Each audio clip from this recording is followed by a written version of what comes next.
안녕하세요. 15 가던 아파트가 9억이 됐다. 지금이 바닥이다 라면서 젊은 부부들이 몰린다. 요런 뉴스에 넘어가면 됩니까? 안 됩니까? 넘어가면 안 됩니다. 저 개소리입니다. 15 가던 아파트가 9억이 됐다. 나중에 얼마까지 내려갈 수 있겠습니까? 그냥 대략 겐토로 말씀드립니다. 5억 6억까지 내려간다라고 보면 맞습니다.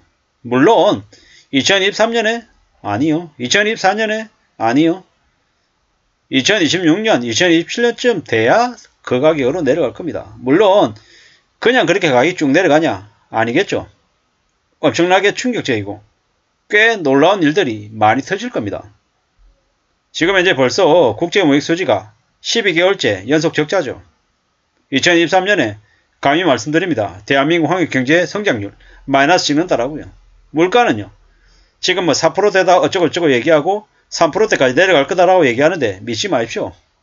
대한민국이 이미 물가가 4%, 5%그 이상을 찍을 가능성이 매우 큽니다. 물론 물가 상승률이 5%대다. 언제 됩니까? 1997년, 98년 IMF 그쯤 물가가 그 정도 됐죠. 앞으로 계속 물가는 미친듯이 오를 거고요. 물론 뭐 부동산 가격도 중간중간에 다시 뭐 반등하고 이럴 수도 있습니다. 하지만 한 4, 5년 정도 5년, 10년 7년 이렇게 내다보면 어떻게 된다? 내려간다. 최소한 지금으로부터 4, 5년까지는 계속 내려갈 거다.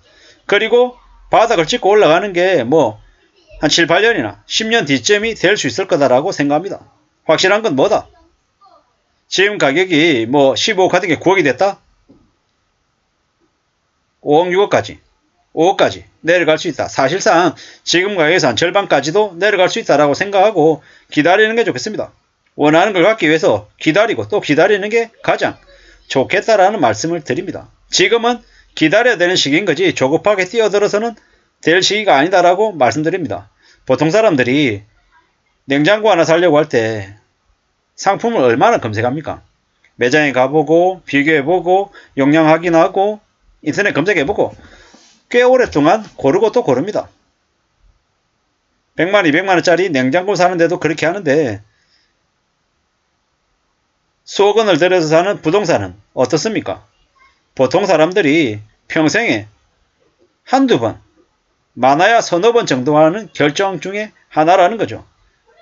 그런데 저 언론 뉴스에 15억 하던 게 9억 떨어졌다고 바닥이라고 하는 얘기 듣고 낼큼 가가지고 사면 되겠습니까? 안 되겠습니까? 안 된다라는 거죠. 저런 말에 기가 얇아가지고 사면 어떻게 됩니까? 평생을 노예로 살게 됩니다. 아이 보통 누가 30년 40년 빚 다 내가지고 빚 다 갚으면 사냐라고 얘기하죠. 근데 함부로 그렇게 3, 40년을 빚지고 사는 게 좋은 일이냐? 좋은 일 아니라는 겁니다. 그냥 빚쟁이로 전락해가지고 허덕이며 사는 삶을 그냥 받아들일 수밖에 없는 거죠. 생각을 해보십시오. 과거에는 주담대 20년짜리를 그냥 생각하며 살았죠. 그 다음 30년이고 지금은 40년이고요. 좀 지나면 50년을 얘기하죠. 부모가 빚내가지고 자식이 빚을 갚는다. 이런 얘기를 하는 게 공공연한 얘기입니다. 무슨 얘기입니까? 평생 빚을 달고 살아라고 얘기하죠. 지난 10년 동안 뭐 마이너 대출 받고 신용 대출 받고 이래저래 빚내가지고 투기한 놈들이 너무 많았습니다. 집도 돈 있어가지고 집 사냐? 다 빚내가지고 주택담보대출 받아가지고 집 사는 거지. 이러면서 전부 다 부자가 되는 것처럼 떠벌리고 다녔죠. 근데 지금 어떻습니까? 돈이 5천만 원밖에 없는데 3억 대출 내가지고 3억 5천 대출 내서 4억짜리 집 사고 그 4억짜리가 한 2, 3억 올라서 7억 되니까 뭐 또 그거 팔고 또 12, 3억짜리 또 집 사고 대출은 6, 7억 내고 뭐 그 다음에 15억짜리 집 사면서 대출 8, 9억 내고 이게 부자가 된 겁니까? 아니면 빚이 계속 늘어나서 빚쟁이로 더 간만 커지는 겁니까? 차라리 뭐 좋다 이거죠. 뭐 자기 돈 2억 들이고 대출 한 3억 내서 5억짜리 집이었는데 뭐 예를 들어서요. 뭐 집값이 뭐 한 8억 돼가지고 한 3억 올라다 치자고요.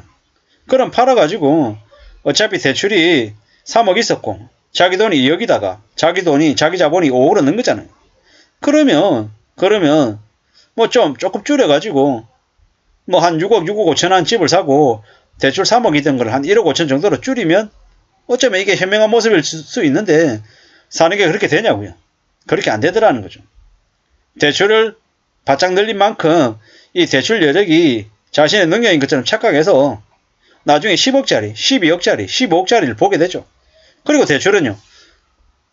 원래는 작은 거 살 때 3억 대출 냈던 게 나중에 갈아타고 하다 보니까 자꾸 대출 금액만 5억이 되고 7억이 되고 더 늘어나더라는 거죠.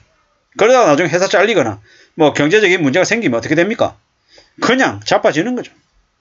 절대로 부자가 된 게 아니고 계속 빚이 더 늘어난 어처구니 없는 일이 생긴 거다라고 보면 맞습니다. 뭐 어떤 경우에는 아니 그러면 자기가 살 집은 있어야 되는 거 아니냐? 당연히 있어야죠. 자기 자본으로 최대한 부채 비율 최소한 줄이고 집을 사고 최대한 빨리 5년이든 7년이든 10년이든 하루라도 빨리 빚 다 갚아가지고 온전한 자기 자산으로 만들면 괜찮죠. 뭐 그리고 뭐 나중에 노후 대비해가지고 월세형으로 집을 또 장만해가지고 월세 받으면 아니 좋죠.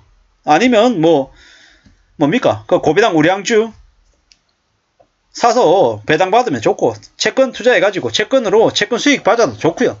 그렇게 안정적인 이제 수입원을 계속 갖춰가는 게 필요하다라는 거죠. 그게 필요한 거지. 집을 3채 사고 4채 사고 10채 사서 이렇게 시세차익 보고 팡팡팡 부자가 될 것처럼 이렇게 마음먹었다가는 이거 설계 조금만 잘못하면 도미노처럼 다 무너진다라는 거죠. 우리가 살아가는 게 모험을 하고 배팅 해가지고 내가 원하는 대로 착착착 흘러가면 참 좋겠지만 그렇게 안 될 가능성이 매우 크다라는 거죠. 그렇기 때문에 함부로 욕심 부리면 안 되고 내 뜻대로 내 생각대로 삶이 흘러가지 않는다라는 걸 인정하고 언제든 대안을 마련하고 대비를 해야 된다라는 말씀을 드리고 싶은 거죠. 내 생각대로 내 바람대로 안 되는 경우 많더라는 거죠. 뭐 지나온 인생들을 생각해 보십시오. 내가 가고 싶은 대학 다 갔습니까? 내가 들어가고 싶은 회사 내 바람대로 착착 다 됐냐고요. 안 되는 경우 많더라는 거죠. 뭐 그러면은 안 된다고 그냥 인생을 놔버릴 거냐고요. 그것도 아니잖아요. 뜻대로 안 될 때는 대안을 찾고 차선책을 찾아보고 이래저래 무수히 많은 결정의 그 기로에 섰을 때 조금 더 나은 게 뭘지 또 판단하고 움직이면서 앞으로 한 걸음 두 걸음 또 전진해 나가는 게 아니겠냐라는 거죠. 그렇게 살아도 삐끗 잘못해가지고 이상한 양아치들한테 걸리면 고생해서 벌었던 거 다 날리고 또 엉망되는 게 삶이더라는 거죠. 대한민국에서 사기만 안 당하고 착실하게 성실히 살아서 안정적인 그 모습만 갖추기만 해도 뭐라 그럽니까? 반 이상은 성공했다 그러고 중산층으로 살아갈 수 있는 자격은 된다라고 얘기하죠. 그만큼 대한민국이 썩었고 사기천국이고 엉망이죠. 그렇기 때문에 함부로 15억 하던 아파트가 9억 됐다고 바닥이라고 사야 된다. 이딴 얘기에 넘어가서는 안 된다는 말씀을 드립니다. 감사합니다.